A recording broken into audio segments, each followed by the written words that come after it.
नमस्ते छात्रों, आज हमें 12वीं कक्षा के लिए क्लास चलाने वाले हैं। अच्छा छात्रों, सोचती हूँ आपने अच्छे से एग्ज़ाम टेस्ट ख़त्म किया ही होगा। जो क्वेश्चन आज तक हमें चलाए थे वो ध्यान से पढ़ लेना छात्रों, क्योंकि जनवरी में तो फर्स्ट टर्मिनल पार्ट 1 एग्ज़ाम आने वाला है, उसके लिए तैयार हो जाना। उसके पहले से दिसंबर मंथली टेस्ट होता है, उसके लिए भी तैयार हो जाना। जो आज तक हमें क्वेश्चन किया था, चलाया था, वो ध्यान से पढ़ लो छात्रों। आज हमें नया क्वेश्चन की तरफ जाने वाले हैं, स्टोरी कहानी के तरफ। कहानी में भाई बहन शीर्षक आपको समझ में आता ही होगा, कोई उतना तकलीफ नहीं है। ये क्या मीनिंग होता है भाई और बहन। आतर होते हैं श्रीमती सत्यवती मल्लिक।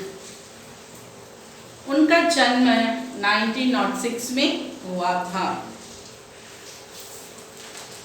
सत्यवती मल्लिक का जन्म सन 1906 में हुआ। एक आर्य समाजी परिवार में उनका बचपन बीता। श्रीमती मल्लिक हिंदी की कहानी लेखिकाओं में काफ़ी मशहूर है। उनकी कहानियाँ अनुभूति प्रधान है। उनकी भाषा शैली सरल, प्रभावपूर्ण और स्वाभाविक है। उनकी रचनाओं में दो पूर्ण नारी हृदय के साथ अमिट रेखाएं आदि प्रसिद्ध है। समझ में आता है कवि परिचय, लेखक परिचय। आतर कौन है? श्रीमती सत्यवती मल्लिक। और कहानी का शीर्षक होता है भाई बहन। इसमें ये स्टोरी में एक माँ और उनके होने वाले दो बच्चों के बारे में बोला गया है। माँ होती है सावित्री, उसके दो बच्चे होते हैं, एक बेटा और एक बेटी। बेटी बड़ी है, उसका नाम है निर्मला, और उससे 5 साल के छोटा होता है बेटा कमल। अच्छा छात्रों, अपने परिवार में भी होता ही होगा, सबके परिवार में ही होता ही होगा, दोनों का झगड़ा। जब बच्चे रहते ही घर में तो उनमें क्या होता है, भाई बहन में छुटपन में हमेशा के लिए कुछ ना कुछ झगड़ा होता ही रहता है। तो ये क्या दो एक ही बच्चे होने से उसमें कुछ भी पता नहीं है। तब भाई बहन या भाई भाई या बहन बहन कोई होने पर भी वहीं पर उस फैमिली में हमेशा लिए वे लड़ते ही रहते हैं। तब वहाँ पर देखने के लिए अच्छा भी होता है, लेकिन उस समय बहुत दुख भी होता है। ऐसा ही दुख झेलती है माँ का नाम है सावित्री। सावित्री अपने भाई के प्यार के लिए बहुत तरसती थी, इसलिए हमेशा अपने बच्चों को कहती है, बच्चों आपस में मत लड़ना। आपको ये पता नहीं होगा कि अब क्या है, लेकिन आप बड़े होने से ये लगेगा भाई और बहन में क्या प्यार होता है। आपस में प्यार करो बच्चों। लेकिन बच्चे नहीं सुनने वाले हैं। बड़ी लड़की होती है निर्मला, उसे 5 साल का छोटा होता है कमल।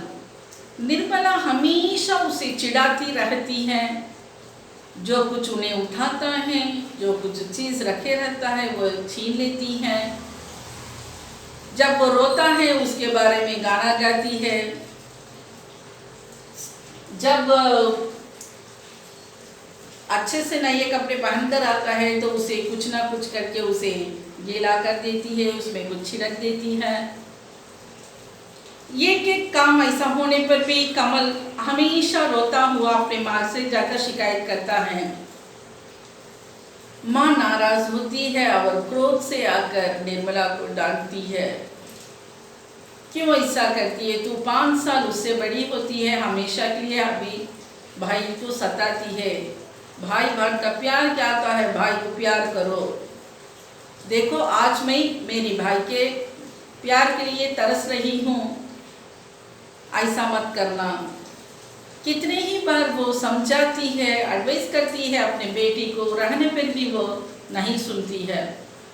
जब भी माँ आकर उसे कुछ डांटती है, कुछ पूछती है, तब वो क्या करती है तो नीचे से आंखें फर्श में देखती हुई हंसती है। तो ऐसा करते समय माँ को और क्रोध ज्यादा हो जाता है, फिर उसे डांटती है। तो रोज हमेशा ये फैमिली में ऐसा ही चलता है, भाई और बहन में। जब भी वो स्कूल जाता है बहन के साथ, कमल को अपने साथ नहीं ले जाती है। ये समय उसे आगे छोड़कर पीछे चलती है, यानी उसे पीछे छोड़कर आगे चले जाती है, अपने साथ साथ उसे लेकर नहीं चलती है। ये भी आकर कमल अपनी माँ से शिकायत करता है। जब रोज ऐसा ही इंसिडेंट चलता है, रोज ऐसा ही नाराज होती है, रोज क्रोध से माँ अपने बेटी पर चिल्ला रहती है, लेकिन उसे कोई समझती नहीं है। बेटी ने हमेशा जो करना है वही करती है। जब कुछ उसका थिंग्स होता है, कोई कलम है, कोई पेंसिल है, जब भी छोटा कमल उठा लेता है देखने के लिए, उसे झट से छीन लेती है और मार देती है। रोज ऐसा ही इंसिडेंट चलता है। ये एक बार का इंसिडेंट ऐसा ही था, जब वहाँ पर मुहर्रम का जुलूस निकलने वाला था।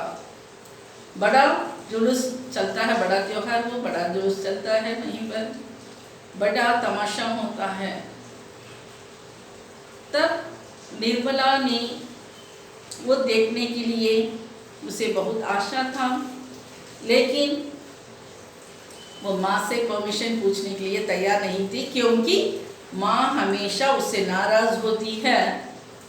उसका ये विचार था कि माँ परमिशन नहीं देगी, इसलिए वह क्या कही थी, अपने भैया से जाकर, कमल से जाकर कही थी, जाओ जाकर अपने माँ से अनुमति लेकर आना, हमें जाकर जुलूस को देखेंगे। वो बच्चा छोटा है ना, जो कुछ वो कहती है वो सुन लेता है और कहती है वहाँ पर ऐसा होगा, वैसा होगा, बड़ा तमाशा होगा, बड़े दुकान होंगे। तो ये सुनते ही बच्चा, उसके दिल में भी बहुत आशा आ गया।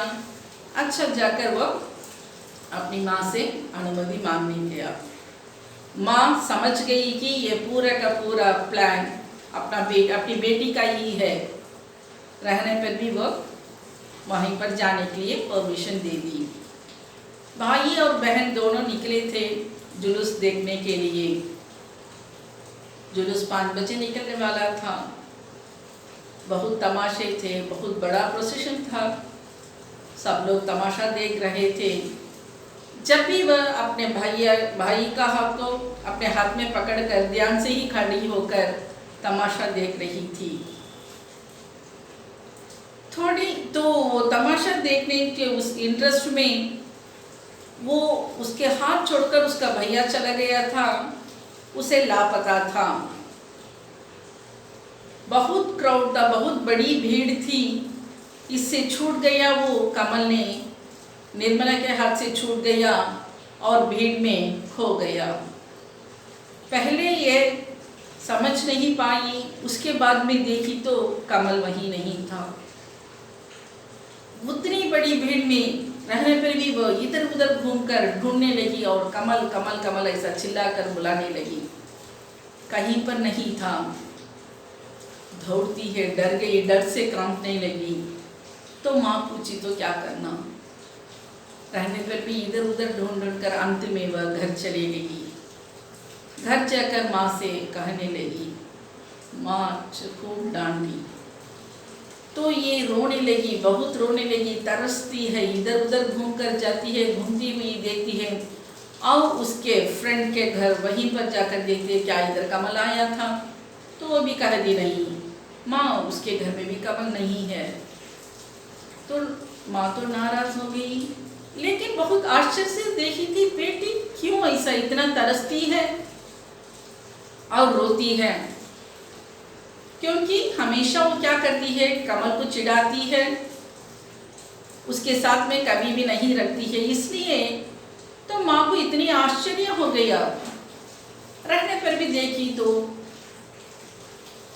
निर्मला ने बहुत रोती हुई और जाकर भगवान से प्रार्थना करने लगी, भगवान कैसे भी मेरे भैया को वापस लौटा दो। बहुत आश्चर्य से देखी माँ और सोचने लगी ये क्या सही है या नाटक करती है, ये क्या सोचती है अच्छा हुआ भैया खो गया, या सही भी प्यार से रोती है। बहुत देर के बाद माँ ने निर्मला को बुलाई थी और पूछी क्यों ऐसा नाटक कर रही है, लेकिन वो और ज़्यादा से रोने लग गई।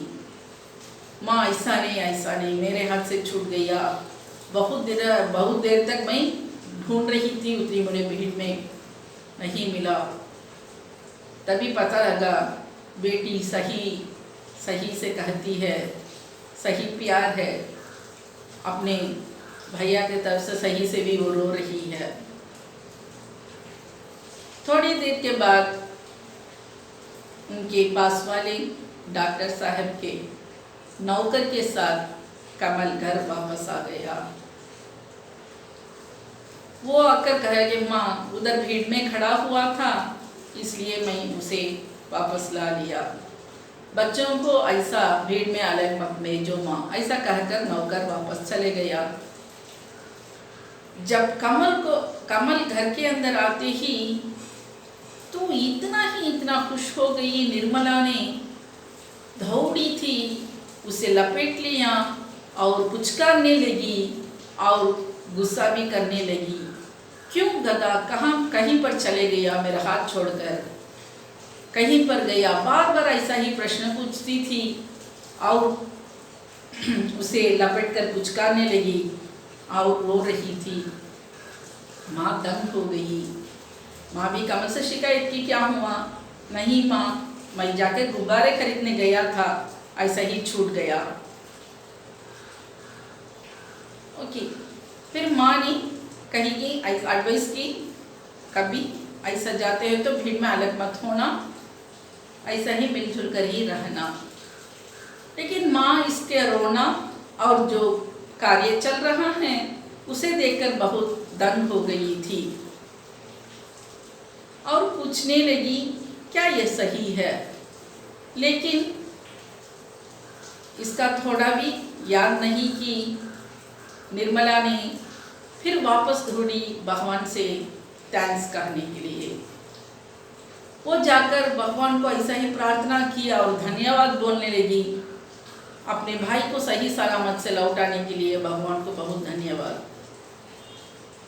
कहाँ छिप कर रहा था इतना बड़ा प्यार, हमेशा आपस में लड़ते थे झगड़ते थे, लेकिन जब वो खो गया तब इसका प्यार फूट कर निकल गया बाहर। क्यों रे, फिर बार बार आई तो भैया को तो ऐसा ही गालियां देने लगी और गदा गदा कहने लगी, नहीं दीदी मैं तो गुब्बारे खरीदने गया था। ये सुनते ही दौड़ी बाहर जाकर 4 गुब्बारे ले आकर अपने भैया के हाथ में दे दी। ये क्या सही है, सावित्री सोचने लगी, क्योंकि जब भी उसका कोई चीज़ वो उठा लेता है तो उसे झट से छीन लेती है, तब उसे गुस्सा मंगा दिए कोई चीज़ उसे छीनने के लिए नहीं देती है। जब भी कोई चीज़ उसके पास होता है, कमल के पास, उसे कुछ ना कुछ कर देती है, तोड़ देती है या फोड़ देती है। लेकिन आज देखो कितना बड़ा प्यार, जब कमल ने गुब्बारे लेने के लिए गया था तो वो बात सुनते ही ये दौड़ गई थी, 4 गुब्बारे खरीद कर आकर भैया के हाथ में दे दी। सही में भी आपस में लड़ते हैं भाई बहन, लेकिन अंदरूनी तो उनके प्यार होता है। सत्यवती मलिक ने ये जो प्यार होता है आपस में, उसका चित्रण अच्छे से किया है इस कहानी में। कहानी का शीर्षक तो उचित है भाई बहन। भाई बहन हमेशा लड़ते ही रहते हैं बचपन में, लेकिन उनमें तो प्यार अंदर छिप कर रहता है, जैसा दही में मक्खन जैसा। समय पाता है तब मक्खन जैसा निकल जाता है प्यार बाहर में। समझ में आता है क्या स्टोरी? छात्रों, अपने घर में भी ऐसा ही होगा और अपने आसपास के घर में भी ऐसा ही होगा। सबके घर में भी ये लड़ते हैं, झगड़ते हैं, लेकिन कोई मुसीबत होता है, कोई कष्ट होता है तो भाइयों बहन हो उसमें भाग ले लेते हैं। यही होता है आपसी में प्यार, भाईचारा होता है यही। ये स्टोरी से हमें ये पता चलता है कि हम कभी भी भाई और बहन में प्यार छिपकर ही रहता है। वो हमें नहीं पता है, पेरेंट्स ये नहीं समझ सकते हैं, सोचते हैं कि ये क्या होता है, क्यों ऐसा लड़ते झगड़ते हैं, तब इनका फ्यूचर क्या होगा, फ्यूचर में भी ऐसा ही होंगे तो इनका लाइफ क्या होगा, तो इसका फिक्र होता है पेरेंट्स को। लेकिन ये स्टोरी ये साबित करता है कि बच्चे नादान हैं तो वो क्या करते हैं, वो समझ नहीं पाते हैं, तब वो यही चाह जाते हैं, सब उनको पता लग जाता है कि क्या करना क्या नहीं करना। सभी घर में यही चलता है, छुटपन में जो झगड़ते हैं तो बाद में प्यार करने लगते हैं। स्टोरी कैसा है छात्रों? स्टोरी तो बहुत अच्छा है। इसमें वो क्या थीम होता है, भाई और बहन, आपसी प्यार और झगड़ना। सभी कर आप भी वही करते ही होना। स्टोरी बहुत अच्छा है, ध्यान से पढ़ लो छात्रों। इसमें वो नायक नायिका इसमें कोई नहीं है, सिर्फ माँ और 2 बच्चे ही होते हैं। सावित्री का पहला जो था उसके दिल में गुस्सा और दुख, ये दृश्य देखते ही मिट गया और सोचने लगी भविष्य में भाई और बहन में आपसी प्यार होगा, मोहब्बत होगा और कभी भी ये अच्छे ही होंगे। अब वो बहुत खुशी हो गई, सोचने लगी ये भविष्य बहुत सुंदर होगा। ओके, समझ में आता है छात्रों? स्टोरी को ध्यान से पढ़ लेना, जो असाइनमेंट्स हमें देते हैं वो लिख लेना। धन्यवाद छात्रों।